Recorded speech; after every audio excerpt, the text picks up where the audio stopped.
Entonces, tal como lo habíamos comentado antes, tenemos que aquí el perrito fiel de Lampifer Centeno, es decir, Rufo, quien lógicamente defiende a la enfermita de Lampifer Centeno, no porque realmente crea en las babosadas que ella hace, ya comentamos por qué sería algo ridículo, el creer que en un juicio, en un proceso realmente va a tener una relación, la grafología o el lenguaje corporal. O que, por ejemplo, si en pleno juicio el gran Master Gorila de repente se pone un poquito inquieto, ¿por qué? Pues porque tiene que meter la ropa, porque el pronóstico del tiempo indicaba que a las 4 de la tarde iba a empezar a llover y ya casi son, y ya se alargó el juicio o la audiencia más de lo previsto. Sería algo estúpido, ¿no? Que dijeran, sí, es que efectivamente como que a partir de ese momento ya se puso un poquito inquieto, o como que a partir de ese momento su lenguaje corporal demostró que ya empezaba a estar molesto. Que bien, podría ser como en cualquier otra situación, ¿no? En la que, por ejemplo, tú ya te quieras ir porque empezaron a repetir lo mismo, y en la clásica junta, donde algo que ya consideras que es innecesario, se empezó a retomar una y otra ocasión. Y que eso entonces, por ejemplo, la contraparte dijera, ahí está, demostrado que ya sea que el testigo o la persona directamente señalada está incómodo. ¿Por qué? Porque se siente muy presionado, siente mucho nerviosismo, con una enorme necesidad de escapar de la escena. Pero sí, efectivamente puede ser porque Doña Pelos en ese momento recuerde que ya tiene que meter la ropa, o que tiene que ir por sus hijos a la escuela a las 5 o 6 de la tarde, cualquiera de esas cosas. O simplemente porque ya se aburrió, porque ya le pareció algo innecesario, porque le dijeron que simplemente iba a ser testigo y que no iba a durar tanto tiempo. Sin embargo, que se empieza a dar cuenta que ya están repitiendo de manera innecesaria todo. Por eso es que hemos comentado que sería algo estúpido, ¿no? Y en cuanto al tema de la letra, que el juez dijera, a ver, usted por ejemplo como testigo que se presenta a esta audiencia, o bien como parte señalada, escriba aquí y acorde a lo que nos indique la grafología, de que si usted es una persona con X características, entonces quiere decir que yo consideraré que usted es culpable. O sea, sería algo completamente estúpido, ¿no? Y ahora van a decir, no, pero la parte que sí se ocupa es la grafoscopía, y es precisamente lo que tiene que ver con un recurso que sí es válido, porque como ya lo hemos comentado, la grafoscopía pues es una disciplina donde las personas tienen que llevar a cabo un análisis de la autenticidad de la firma o escritura. Es decir, no solamente se trata de ver si las letras se parecen o no, sino que examinan más a detalle cuestiones que tienen que ver como por ejemplo con la presión al escribir, los trazos, las proporciones, hasta el ritmo de la mano. Pero hay que recordar, esto es completamente independiente, es decir, no lo van a juzgar por el hecho de que hizo la letra A un poquito más abierta, o que el juez después de ver su S determine algo en específico, simplemente por la forma en cómo la persona la lleva a cabo. Y por ejemplo también hay otra disciplina que puede ser un complemento a este, y es precisamente la documentoscopía. Esa disciplina entra en juego cuando se requieren analizar otros detalles importantes, como por ejemplo la antigüedad del papel, la tinta, impresiones que podrían ayudar a aproximarse a la fecha. Pero te darás cuenta, todo esto es con características completamente diferentes, y sí, son cosas que se pueden ocupar dentro de un proceso, dentro de una audiencia, dentro de un juicio, pero nada que ver con las babosadas que les hace creer una Lampifer Centeno. ¿Por qué? Porque precisamente cuando lleva a cabo sus transmisiones para aprovecharse de ese segmento de la población que tiene una capacidad desgraciadamente muy baja como para llegarse a creer eso, tal como lo mencionaba un periodista, ¿no? Que hasta una ama de casa podría estudiarlo sin saber nada, y que entonces pues de ahí se agarra, ¿no? Porque supuestamente muestra la preocupación hacia las amas de casa, y pues hay un segmento de la población bien idiotita que dice, sí, es que el reportero se pasó, ¿cómo es posible? Pero sería lo mismo que hubiera mencionado como tal ese ejemplo de la ama de casa, o que hubiera mencionado el ejemplo de un ayudante de mecánico, que no lo está criticando por el simple hecho de ser hombre, ¿verdad? Ni nada por el estilo, o por ser mecánico, o por ser ayudante, sino haciendo énfasis en que no se va a requerir nada más adicional. Pero no solamente eso, sino que si tú analizas lo que ofrece Lampifer Centeno a través de sus videos, a través de colgarse de cualquier tema que sea tendencia, de cualquier tema que sea viral, manipular la información para hacerte creer algo que obviamente pues no tiene base, únicamente pues así como se menciona, ¿no? Tanto que pelea ella, tanto que abre el hocico para decir que la violencia es que el violentar, bueno, pues ella también el dar sus opiniones, y sobre todo en temas mediáticos, sobre todo en temas donde se involucran víctimas, sobre todo en temas como este que recientemente mencionamos de Kim de Mexicali, entre muchos otros más. Sí, también sería violentar a una posible víctima, apoyándote, obviamente, de algo que tú manejas a tu modo, a tu conveniencia, a lo que quieres que coincida con tu narrativa. Ya que recordemos precisamente precisamente cuando Rufo le invita a la entrevista el otro pseudo periodista que, como le hemos mencionado, desde hace años pues es nuestra mascota favorita para reírnos de los temas en los que se involucra. Y sí, no por nada nos tiene bloqueados, ¿verdad? Y claro, muchos dirán, pero entonces, ¿está bien seguir el contenido de Rufo o no está bien? Lógicamente a nosotros nos sirve a darle ese master complemento, más allá del análisis que requiere todo caso que analizamos, más allá de eso, cuando llega ese momento en el que decimos, pero como que le hace falta un toque adicional, ¿no? Al clásico idiotita de redes sociales. Vamos a consultar a nuestro perrito favorito, Rufo. Sí, el detalle es que hay un segmento de la población que llega a creer que lo que él hace sí está enfocado a la búsqueda de la verdad y de la justicia. Y había gente que con mucho orgullo decía, no, sí, yo sí creía. Bueno, yo creo que sería la misma gente que podría ver el programa de Laura Bozzo y decir, es que yo sí creía. Sin embargo, pues en aquellos tiempos del programa de Laura Bozzo, no sé, hace 20, 30 años, sería más entendible porque podrían decir, pues, es que solamente estaba la televisión, ¿qué otra cosa más íbamos a ver? Pero cuando tienes acceso a plataformas como YouTube, donde llevamos años diciéndote por qué sería algo estúpido que creyeras que el Lambifer Centeno lo que hace tiene validez, y ni hablar del pseudo periodista Rufo, peor tantito, ¿verdad? ¿Hay qué justificación podrías poner? Entonces, tenemos que hace precisamente eso para llegar a un segmento de la población vulnerable. Y no digo necesariamente que sean personas que no tengan la secundaria concluida, que no tengan la preparatoria, que no tengan la carrera, no. Sino vulnerable me refiero en su capacidad mental que tiene. ¿Por qué? Porque como siempre lo hemos comentado, o sea, un gran máster, o sea, yo no tengo ni siquiera la secundaria. Y aún así, hay gente que supuestamente es egresada a cierta área del conocimiento y no me llega ni a los talones, ¿sabes? Ni me llegará. Y lo he comprobado en muchas áreas diferentes. Cuando analizamos un tema que tiene que ver con cuestiones legales, cuando analizamos un tema que tiene que ver con temas de economía, de finanzas, inversiones de alto riesgo. Bueno, para los que me han seguido de tiempo atrás sabrán todo lo demás que hemos analizado. O bien ahora desarrollando lo de mi tía Mona, precisamente moviéndole algunas cosillas al algoritmo para que mi tía Mona cada vez aprenda más cosas y les pueda comentar mucho mejor los puntos, los temas correspondientes. Y te podría decir, bueno, ¿y quién me podría enseñar eso? Y eso es algo que todavía ni siquiera se enseña, ¿no? Porque pues, está en continuo desarrollo apenas. Sino que me refiero a cómo la Lambifer Centeno se aprovecha de esa gente que no tiene una capacidad mental que le permite entender y decir, a ver, esto es algo estúpido. Entonces, ¿por qué ella hace un video supuestamente interpretando a conveniencia, a como ella considera que es más conveniente para su narrativa, el lenguaje corporal de X persona o la letra de X persona? Pero a la vez dice, no, es que sí, porque la grafoscopía sí es algo que se ocupa en un proceso legal. Pero lo que tú me enseñaste que haces no es grafoscopía, o todavía dijéramos, se pone, no sé, con un microscopio o con lo que se requiera para analizar si tal firma fue hecha por la misma persona y te dijera, si quieres hacer esto mismo, pues toma este curso. Pero no, ¿sí me doy a entender? O sea, es como si se aprovechara de un segmento de la población en específico y le hiciera creer que pues ella tuvo o algún familiar de ella tuvo alguna enfermedad, por poner un ejemplo, ¿no? Que cáncer, que tuvo SIDA o lo que se te dé la regalada gana, y que simplemente se dedicó a darle recomendaciones diarias de frases que tenía que decir y se curó. Y te dijeran, sí, porque hay tratamientos actualmente para el cáncer, para la diabetes, para el SIDA, lo que se te dé la gana. Claro que sí, que te pusieran, ¿no? Mira, por ejemplo, si tú vas al Seguro Social, te dan ese tratamiento. Si vas con un médico particular, te dan esto. Sería, oye, pero ahí estamos hablando de una cosa diferente a lo que tú me estás mostrando y me estás promocionando, ¿no?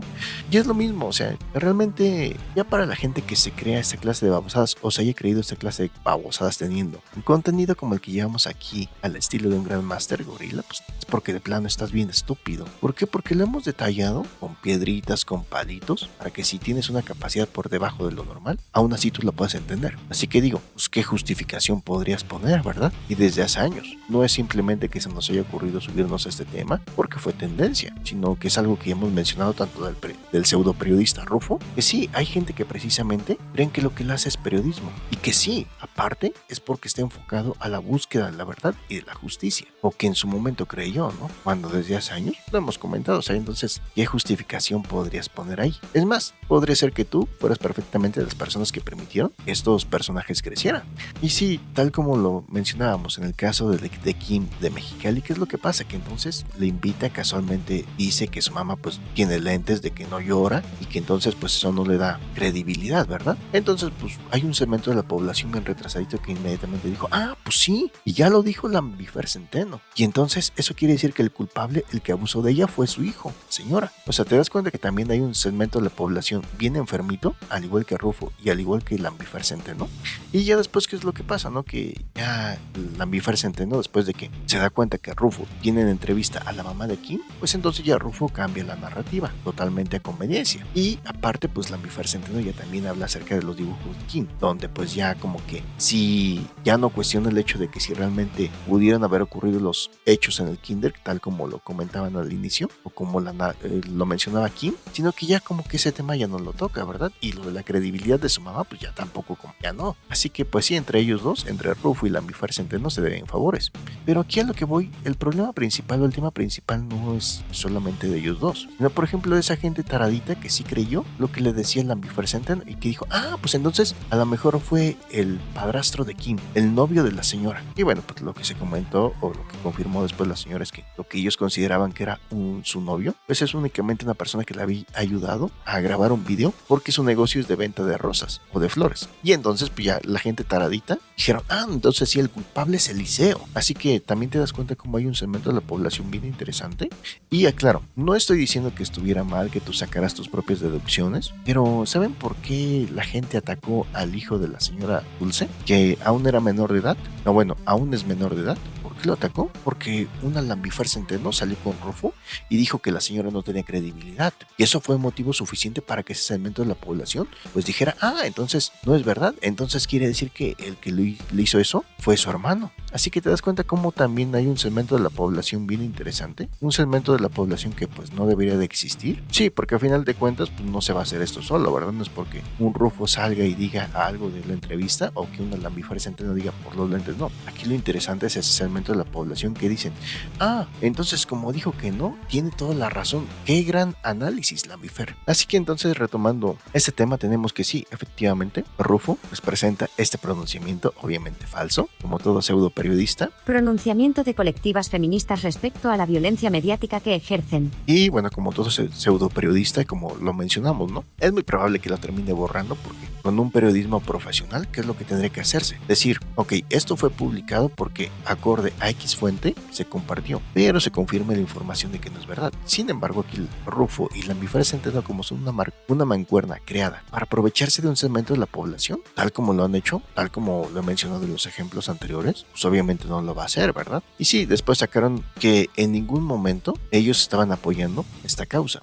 Ya después comparten el comunicado, pero sin los logos. Así que, ¿qué opinan acerca de esta gente enfermita? Y no solamente de esto, o sea, quizás hasta tú seas de las personas que hayan ido como tarados a creer que lo que te decía Lambifer Centeno era verdad, o que hayas cambiado de postura porque una vieja loca como Lambifer Centeno manipuló una narración según conveniencia y que con eso haya sido suficiente para creerte que sí, que entonces sí había bases para considerar que eso es verdad. Bueno, pues entonces a continuación mi tía Mona les comentará algo adicional acerca de este tema, un poquito más detallado, un poquito más explicado, con piedritas, con palitos, para que si aún así después de esto que acabamos de comentar no quedó claro, pues aún así queda lo de mi tía Mona, no mucho más detallado. Ahora que si aún así tampoco, pues ahí sí estaría más interesante. Y repito, sobre todo deja en la caja de los comentarios qué opinas de ese segmento de la población que sí llegó a creer que una Lambifer Centeno, con todas las características de una vieja que manipulaba la narrativa según conveniencia y con babosadas que cualquier idiota puede hacerlas hasta tú, fuera suficiente como para hacerte creer que era verdad lo que decía, o que un Rufo, siendo el hijo perdido de Laura Bozzo, con todas las babosadas, quisiera creer que sí estaba en búsqueda de la verdad y la justicia. ¿Qué opinarías? ¿Qué le dirías a ese segmento de la población que, como lo hemos comentado, es un segmento de la población que pues no tendría que existir, ¿verdad? ¿Por qué? Porque ese mismo segmento es el que, por ejemplo, como lo mencionamos en el caso de Kim, de Mexicali,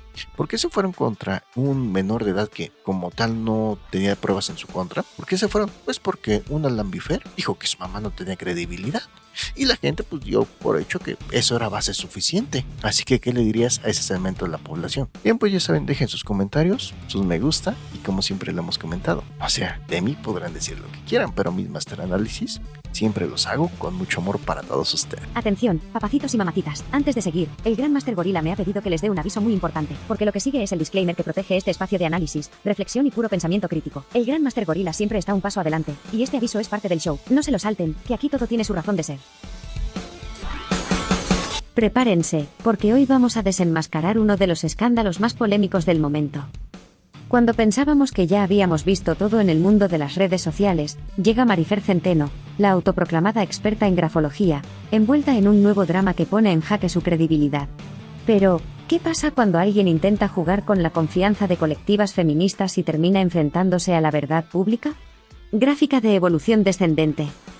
Y eso no es todo, porque a la ecuación entra Rufo, quien, en su afán por destacar, difundió un comunicado que resultó ser tan auténtico como un billete de 3 pesos. ¿El resultado? Una bola de nieve de desinformación, manipulación y una reacción explosiva en redes. Hoy vamos a desmenuzar este caso desde todos los ángulos. ¿Qué tan lejos llegó Marifer con su necesidad de protagonismo? ¿Cómo el juego sucio con las colectivas feministas ha dañado su imagen, y algo más? Y, por supuesto, ¿qué papel jugó Rufo en esta cadena de caos mediático? Bocadillo de diálogo, así que quédate hasta el final, porque aquí no nos andamos con rodeos ni medias verdades. Esto no es solo un chisme, es un recordatorio de cómo el Internet, mis amores, tiene memoria de elefante y nadie se salva de las consecuencias de sus actos. Comencemos con esta bomba de análisis que no te dejará indiferente. Claro que sí. Lo ajustaré de inmediato. Aquí va la presentación sin abusar de esas frases. Aquí estoy, como siempre, para poner orden en este desbarajuste. Mi querido sobrino, el gran Master Gorila, me pidió que viniera a analizar uno de los temas más comentados y polémicos del momento, Marifer Centeno, Rufo, y un comunicado más falso que la humildad en un influencer de lujo. Cuando alguien juega con la verdad y, peor aún, intenta arrastrar a colectivos feministas en su drama personal, no queda más que poner las cartas sobre la mesa y analizar cada detalle con lupa. Porque aquí no nos conformamos con rumores o cuentos, aquí buscamos claridad, verdad y que caiga quien tenga que caer. Así que acompáñenme en este análisis profundo donde cada punto será desmenuzado con precisión. Empecemos de inmediato con este caso que no deja de dar de qué hablar. El comunicado falso y su impacto en la opinión pública. Aquí es donde la trama empieza a torcerse, y no para bien. Este caso nos pone frente a una problemática que no solo afecta a Marifer Centeno, sino que daña a todo un movimiento que lucha día a día por la justicia y la igualdad. Vamos a desglosarlo, como siempre, punto por punto. Credibilidad y percepción pública, un golpe bajo el movimiento feminista. La base de cualquier lucha social es la confianza, y las colectivas feministas no son la excepción. Si alguien utiliza su nombre y logotipo sin permiso, no solo les quita voz, también las expone a cuestionamientos injustos. Es como si en una protesta alguien cargara una pancarta con tu foto y un mensaje que tú jamás dijiste. ¿Cómo le explicas a todos que no eres responsable de esa locura? Mujer con la mano en la frente. Por ejemplo, imagina que estás organizando una colecta de alimentos para ayudar a una comunidad vulnerable, y alguien usa tu nombre para vender boletos de rifa falsos. La gente deja de confiar en tu causa, aunque tú no tuvieras nada que ver. Esto es exactamente lo que pasó aquí. El comunicado falso no solo afectó la imagen de las colectivas, también debilitó la percepción del feminismo como un movimiento legítimo y coherente. ¿El resultado? Una bola de nieve donde las críticas no solo van hacia Marifer, sino hacia quienes realmente trabajan por causas justas. Este tipo de acciones crean un efecto dominó, y al final, las que más pierden son las colectivas, y las mujeres que dependen de su apoyo. ¿Simple error? Ahora vamos al terreno legal. Usar identidades visuales sin autorización no es cualquier cosa, dependiendo del país y las leyes locales. Esto puede considerarse usurpación de identidad o falsificación de documentos. Y no basta con decir yo no sabía, porque la ignorancia no exime de responsabilidad. ¿O acaso si alguien te demanda por usar una marca registrada sin permiso, puedes decir que no lo sabías y esperar que te dejen ir tranquilo? Pues no. Aquí entra la pregunta clave, ¿las colectivas afectadas tomarán medidas legales o dejarán que esto se quede como una controversia mediática? El movimiento feminista tiene suficientes desafíos como para gastar recursos en algo que, aunque importante, desvía su atención de temas más urgentes. Sin embargo, ignorarlo podría sentar un precedente peligroso, que cualquiera pueda usar su imagen sin consecuencias reales. Un ejemplo claro, cuando una marca utiliza la imagen de un artista sin su permiso, suelen llegar demandas millonarias. En este caso, aunque las colectivas no busquen dinero, sí podrían exigir una disculpa pública, y medidas que garanticen que esto no vuelva a suceder. 3. Protagonismo personal versus activismo legítimo, el ego por encima de la causa. Ahora bien, lo que realmente ensucia este asunto es la percepción de que Marifer utilizó el feminismo como herramienta para proteger su imagen personal. Cuando alguien pone su ego por encima de una causa social, automáticamente pierde credibilidad. Y no es porque no tenga derecho a defenderse, sino porque lo hizo a costa de colectivos que jamás la respaldaron. Imagínate que alguien se mete en un lío y, para salir del problema, dice que tú lo apoyaste, aunque no sea cierto. ¿Cómo reaccionarías? ¿Te quedarías callado o desmentirías el asunto? Esto es lo que hicieron las colectivas, dejaron claro que no tenían nada que ver con el comunicado. El daño estaba hecho, pero al menos se desmarcaron rápidamente. Lo preocupante aquí es que Marifer, en lugar de aclarar el origen del documento, prefirió victimizarse y culpar a otros. Esto no es activismo, es protagonismo personal. Y cuando las causas sociales se convierten en escenario para alimentar egos, el público comienza a desconectarse emocionalmente. Nuevo enfoque, la fatiga social y el peligro del abuso de causas. Aquí entra un concepto interesante, la fatiga social. Cuando el público percibe que las causas justas son utilizadas para intereses personales, su empatía disminuye. Es como si te pidieran dinero para una causa diferente cada semana, al principio ayudas, pero con el tiempo empiezas a desconfiar. En este caso, cada vez que alguien abusa del feminismo como bandera personal, se hace más difícil para las colectivas legitimar sus luchas. Y esto es peligroso porque las personas realmente afectadas por la desigualdad o la violencia terminan siendo las más perjudicadas. Un ejemplo coloquial, si en una fiesta alguien grita fuego. Para hacer una broma, la próxima vez que alguien grite lo mismo, pocos reaccionarán. Esto es exactamente lo que puede pasar aquí. Si se sigue abusando del respaldo de las colectivas, el público comenzará a ignorar sus llamados, incluso cuando sean legítimos y urgentes. Marifer no solo debe una disculpa pública a las colectivas feministas, también debe reflexionar sobre el impacto de sus acciones. Esto no es solo un desliz mediático, es un recordatorio de que jugar con causas sociales tiene consecuencias graves.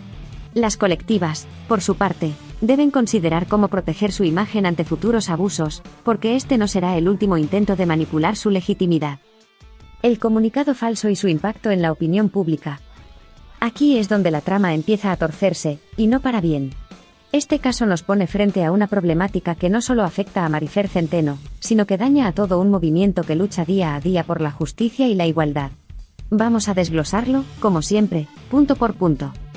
Credibilidad y percepción pública, un golpe bajo el movimiento feminista. La base de cualquier lucha social es la confianza, y las colectivas feministas no son la excepción. Si alguien utiliza su nombre y logotipo sin permiso, no solo les quita voz, también las expone a cuestionamientos injustos. Es como si en una protesta alguien cargara una pancarta con tu foto y un mensaje que tú jamás dijiste. ¿Cómo le explicas a todos que no eres responsable de esa locura? Mujer con la mano en la frente. Por ejemplo, imagina que estás organizando una colecta de alimentos para ayudar a una comunidad vulnerable, y alguien usa tu nombre para vender boletos de rifa falsos. La gente deja de confiar en tu causa, aunque tú no tuvieras nada que ver. Esto es exactamente lo que pasó aquí. El comunicado falso no solo afectó la imagen de las colectivas, también debilitó la percepción del feminismo como un movimiento legítimo y coherente. ¿El resultado? Una bola de nieve donde las críticas no solo van hacia Marifer, sino hacia quienes realmente trabajan por causas justas. Este tipo de acciones crean un efecto dominó, y al final, las que más pierden son las colectivas, y las mujeres que dependen de su apoyo. ¿Impacto legal, falsificación o simple error? Ahora vamos al terreno legal. Usar identidades visuales sin autorización no es cualquier cosa, dependiendo del país y las leyes locales. Esto puede considerarse usurpación de identidad o falsificación de documentos. Y no basta con decir yo no sabía, porque la ignorancia no exime de responsabilidad. ¿O acaso si alguien te demanda por usar una marca registrada sin permiso, puedes decir que no lo sabías y esperar que te dejen ir tranquilo? Pues no. Aquí entra la pregunta clave, ¿las colectivas afectadas tomarán medidas legales o dejarán que esto se quede como una controversia mediática? El movimiento feminista tiene suficientes desafíos como para gastar recursos en algo que, aunque importante, desvía su atención de temas más urgentes. Sin embargo, ignorarlo podría sentar un precedente peligroso, que cualquiera pueda usar su imagen sin consecuencias reales. Un ejemplo claro, cuando una marca utiliza la imagen de un artista sin su permiso, suelen llegar demandas millonarias. En este caso, aunque las colectivas no busquen dinero, sí podrían exigir una disculpa pública, y medidas que garanticen que esto no vuelva a suceder. Protagonismo personal versus activismo legítimo, el ego por encima de la causa. Ahora bien, lo que realmente ensucia este asunto es la percepción de que Marifer utilizó el feminismo como herramienta para proteger su imagen personal. Cuando alguien pone su ego por encima de una causa social, automáticamente pierde credibilidad. Y no es porque no tenga derecho a defenderse, sino porque lo hizo a costa de colectivos que jamás la respaldaron. Imagínate que alguien se mete en un lío y, para salir del problema, dice que tú lo apoyaste, aunque no sea cierto. ¿Cómo reaccionarías? ¿Te quedarías callado o desmentirías el asunto? Esto es lo que hicieron las colectivas, dejaron claro que no tenían nada que ver con el comunicado. El daño estaba hecho, pero al menos se desmarcaron rápidamente. Lo preocupante aquí es que Marifer, en lugar de aclarar el origen del documento, prefirió victimizarse y culpar a otros. Esto no es activismo, es protagonismo personal.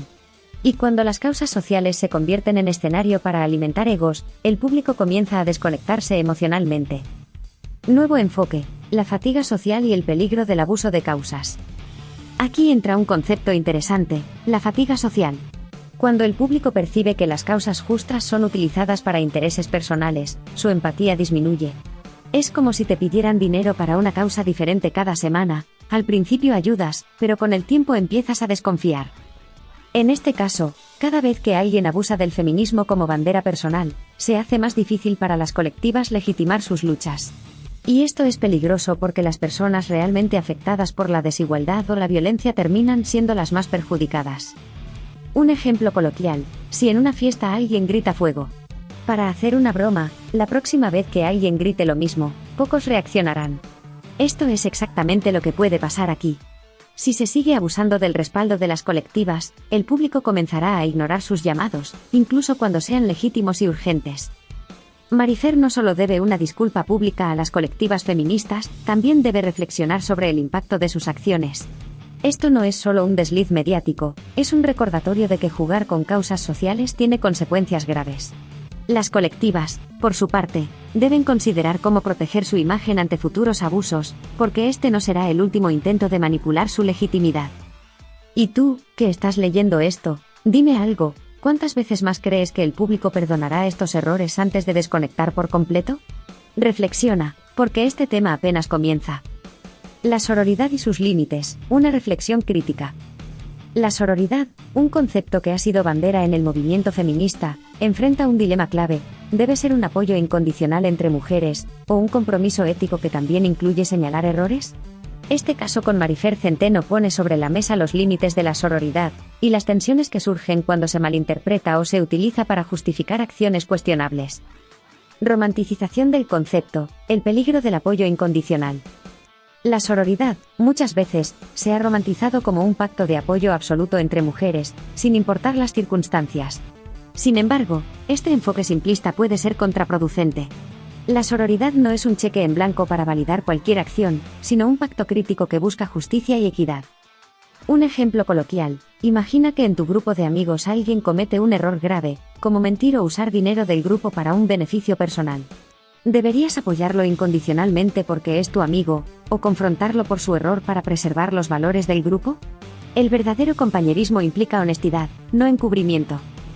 En el caso de Marifer, apelar a la sororidad para exigir respaldo tras la difusión de un comunicado falso no solo distorsiona el propósito del concepto, sino que genera tensiones dentro del movimiento feminista.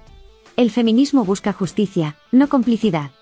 Justificar errores en nombre de la sororidad es traicionar la esencia de la lucha. Relación con la rendición de cuentas, sororidad y responsabilidad. La sororidad no excluye la necesidad de rendir cuentas. De hecho, el verdadero compañerismo entre mujeres incluye señalar acciones que contradicen los valores del movimiento. Marifer parece haber olvidado que la transparencia y la honestidad son pilares fundamentales para construir confianza dentro de cualquier colectivo. Exigir sororidad en un contexto de manipulación plantea un dilema ético. ¿Puede alguien pedir apoyo incondicional cuando su comportamiento perjudica al movimiento que dice representar? La respuesta es clara: no. Un ejemplo práctico: en un equipo deportivo, si un jugador juega sucio y eso afecta la reputación del equipo, no puedes pedir que los demás lo defiendan sin cuestionarlo. Al contrario, es necesario hablar del problema para evitar que toda la estructura se desmorone. Esto mismo aplica aquí. Las colectivas feministas tienen la responsabilidad de proteger su credibilidad, incluso si eso significa desmarcarse de Marifer. Nuevo enfoque, una perspectiva histórica sobre la sororidad. Para entender mejor este conflicto, es útil analizar cómo ha evolucionado la interpretación de la sororidad en diferentes momentos del movimiento feminista. Primera ola, siglo XIX y principios del XX, la sororidad surgió como una alianza estratégica entre mujeres para luchar contra la opresión sistémica, enfocándose en derechos básicos como el voto y la educación. En este contexto, el objetivo era crear una unión sólida frente a un enemigo común. Segunda ola, 1960-1980, la sororidad se expandió para incluir el apoyo emocional y la lucha contra las estructuras patriarcales que perpetúan la desigualdad. Sin embargo, también surgieron debates internos sobre cómo manejar las contradicciones dentro del movimiento, como las diferencias de clase, raza y orientación sexual. Aquí es donde se estableció que la sororidad no significa evitar la crítica, sino usarla para construir un movimiento más fuerte.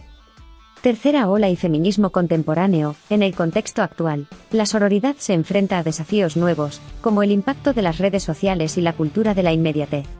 Esto ha llevado a malinterpretaciones, donde se confunde con un apoyo incondicional sin importar las circunstancias.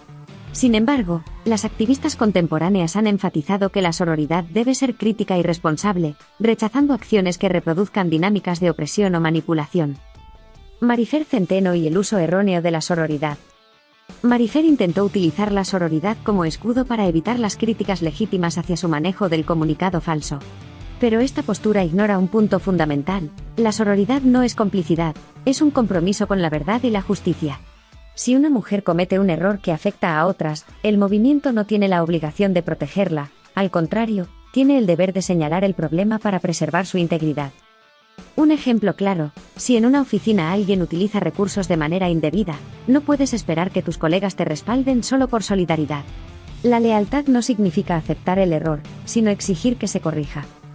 Este caso nos recuerda que la sororidad no debe ser idealizada como un pacto inquebrantable, sino entendida como un compromiso dinámico y ético. La transparencia, la rendición de cuentas y la disposición a admitir errores son elementos esenciales para que la sororidad sea un motor de cambio, y no una excusa para justificar conductas cuestionables. Marifer utilizó el concepto de manera errónea, pero las colectivas feministas han demostrado que la verdadera sororidad no significa encubrimiento, sino la capacidad de defender la causa por encima de los intereses individuales. ¿Y tú, dime algo, qué prefieres? ¿Una sororidad que apoya sin importar las consecuencias, o una que se construye sobre la verdad y la responsabilidad? La respuesta, como siempre, está en lo que realmente queremos lograr como sociedad. El rol de Rufo y la difusión en redes. En esta polémica, Rufo se colocó como un engranaje clave en la maquinaria de desinformación al difundir el comunicado falso sin corroborar su autenticidad. Su papel no solo afectó la percepción pública del caso, sino que puso en evidencia cómo las redes sociales pueden amplificar errores con consecuencias masivas.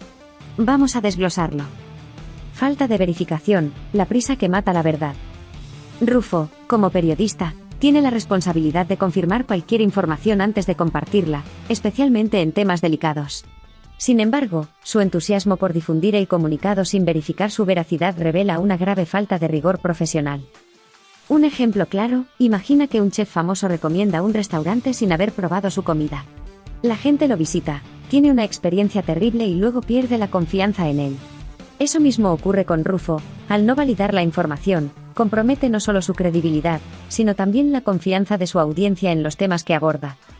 La prisa por ser el primero en compartir contenido y generar impacto en redes sociales ha llevado a una peligrosa normalización de la falta de verificación.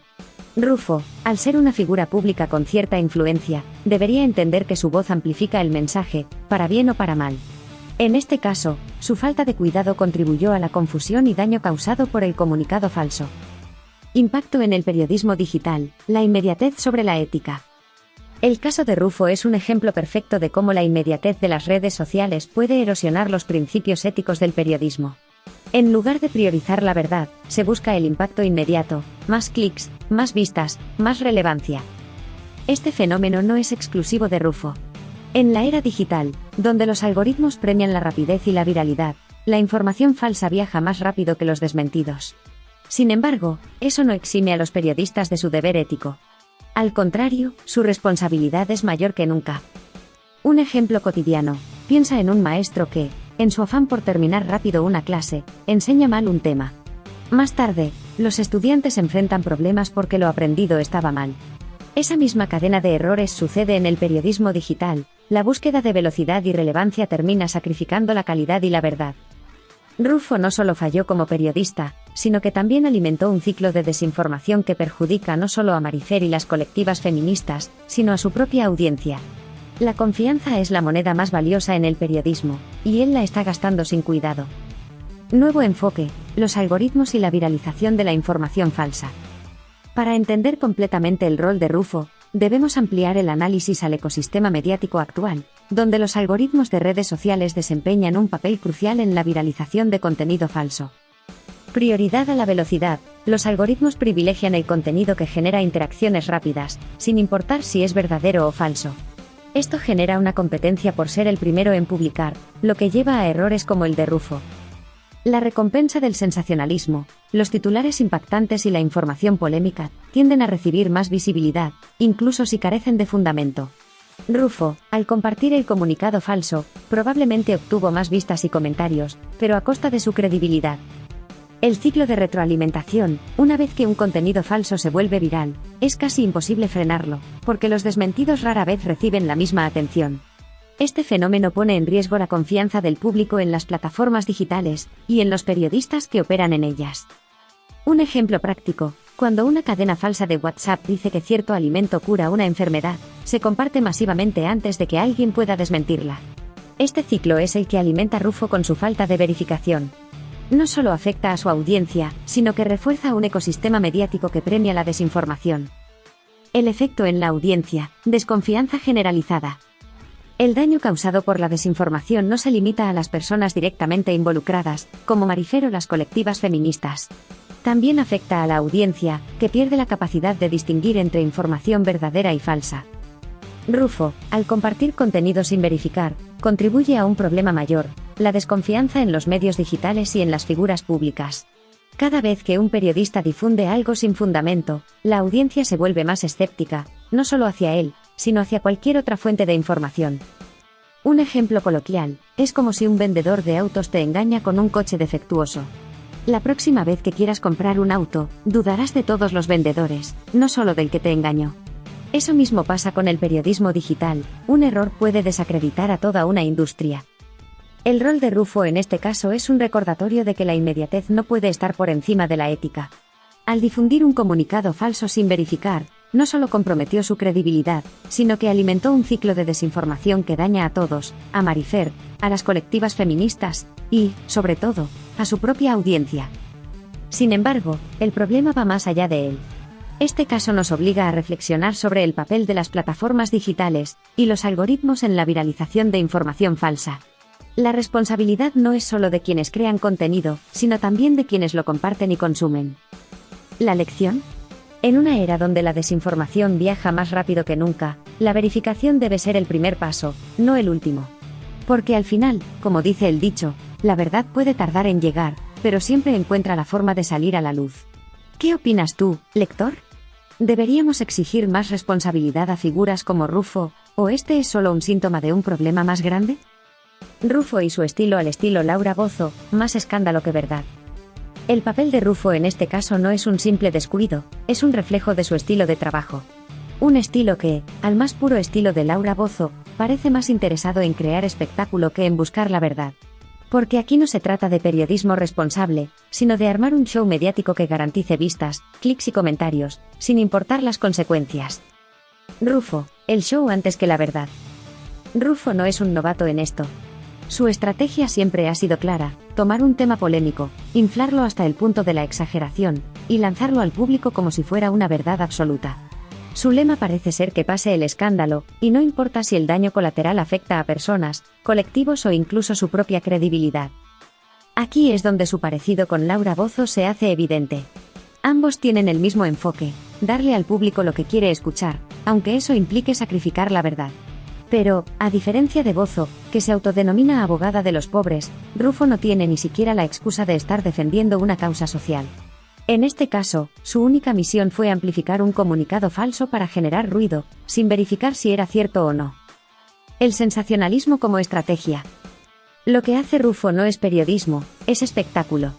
Al igual que un programa de televisión amarillista, sus publicaciones se diseñan para impactar, polarizar y explotar las emociones del público.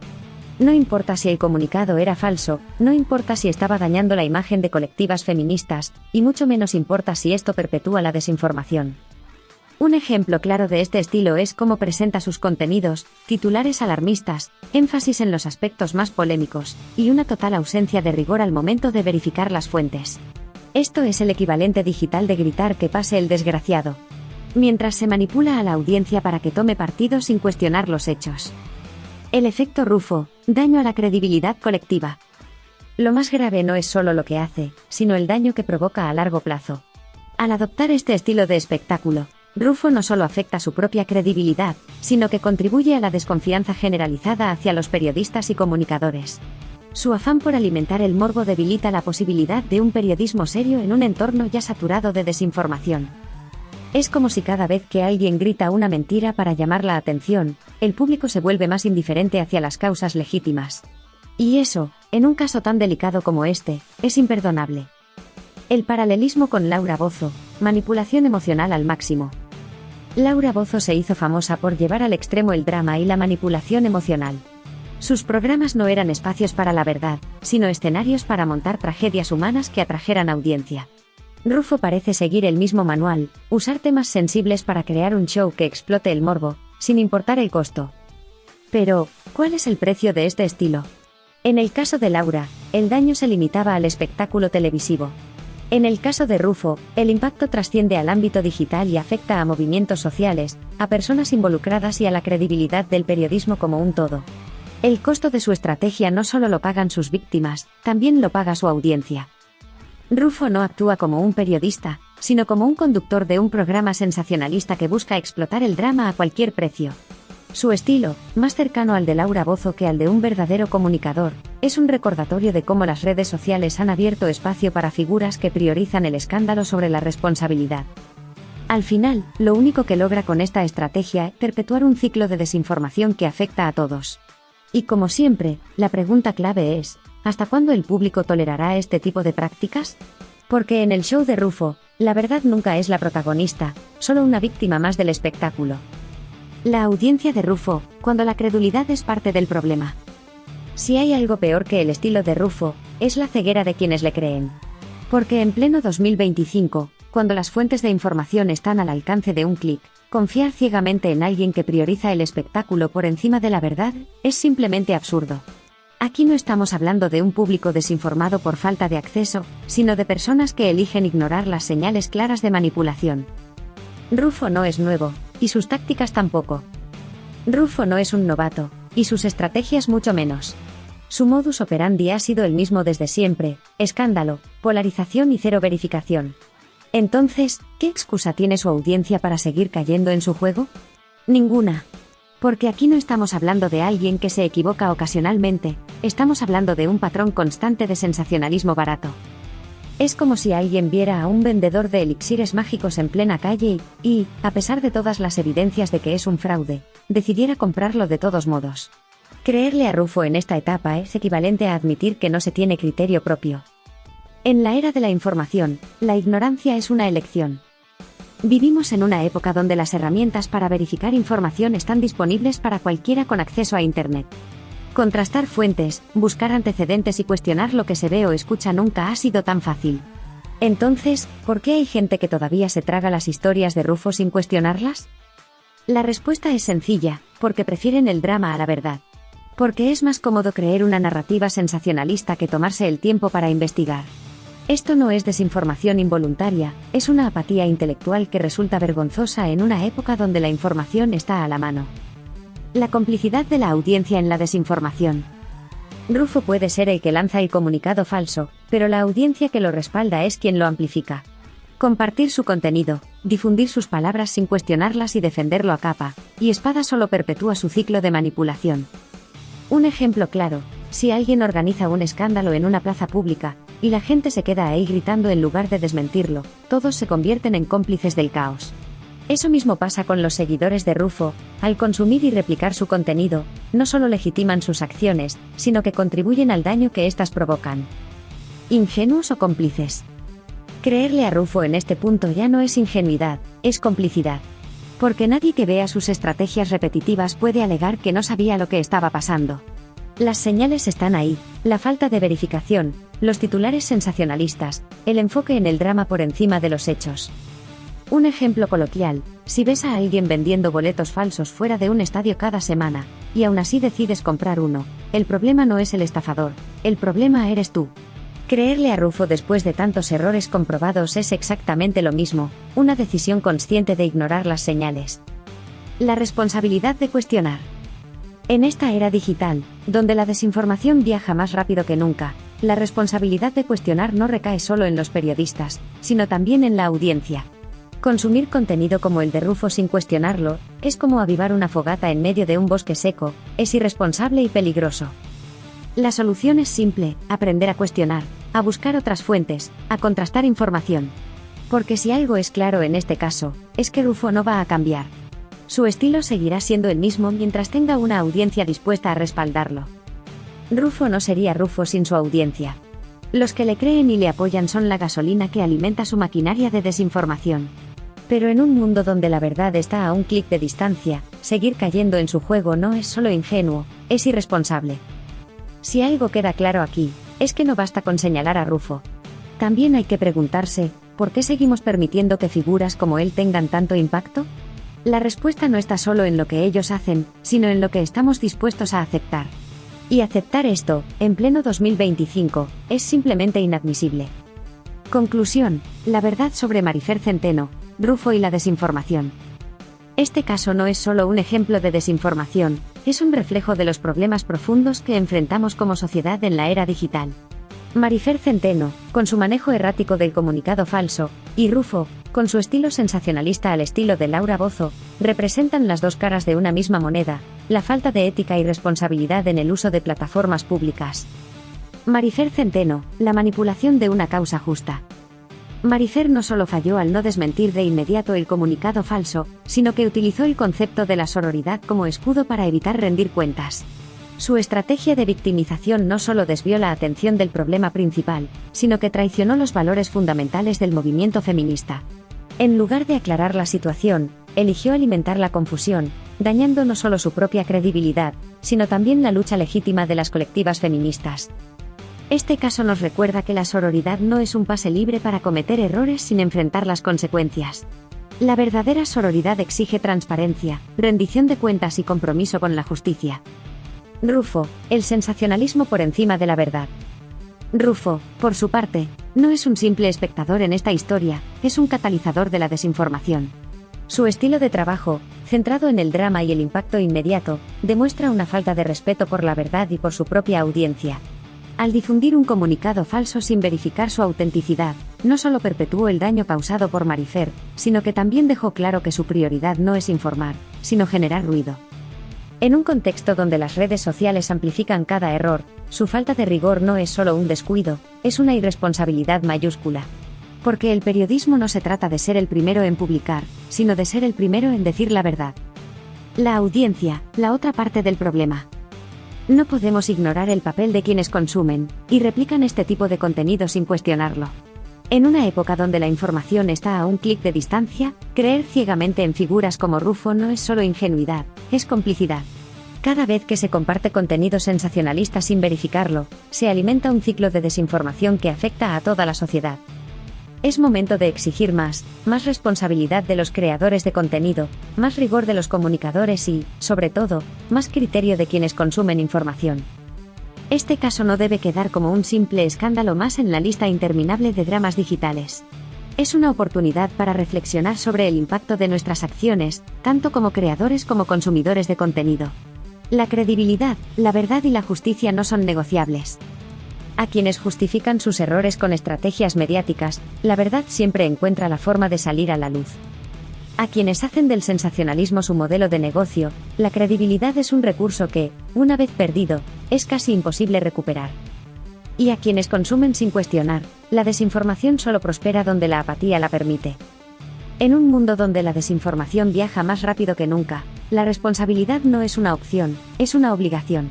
Porque si algo está claro en este caso, es que solo con rigor, ética y un compromiso real con la verdad podremos superar estos ciclos tóxicos de manipulación y desinformación. La pregunta final no es solo qué harán Marifer o Rufo. La pregunta es, ¿qué haremos todos para evitar que esto siga ocurriendo? La respuesta no puede esperar. Y con esto, mis corazones, llegamos al final de este análisis. Pero no sin antes dejarles un recordatorio, aquí no se trata solo de señalar, sino de reflexionar y exigir responsabilidad. Mi sobrino, el Gran Máster Gorila, me pidió que viniera a ponerle voz a esto porque sabe que la verdad no necesita adornos ni escándalos, solo claridad y valentía para enfrentarla.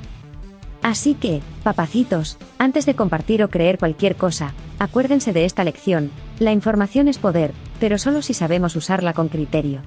Y como siempre, su tía Mona estará aquí para decir las cosas como son, aunque a más de uno le arda. Porque aquí no venimos a caer bien, venimos a hablar claro. Ahora sí, mis vidas, los dejo con esta frase que les regalo a nombre del Gran Máster Gorila: la verdad puede tardar en llegar, pero cuando lo hace, deja a los mentirosos sin lugar donde esconderse. Nos vemos pronto para otro chisme bien analizado, bien fundamentado y, por supuesto, con todo el drama que les encanta. No se me pierdan. Marca de beso chispas.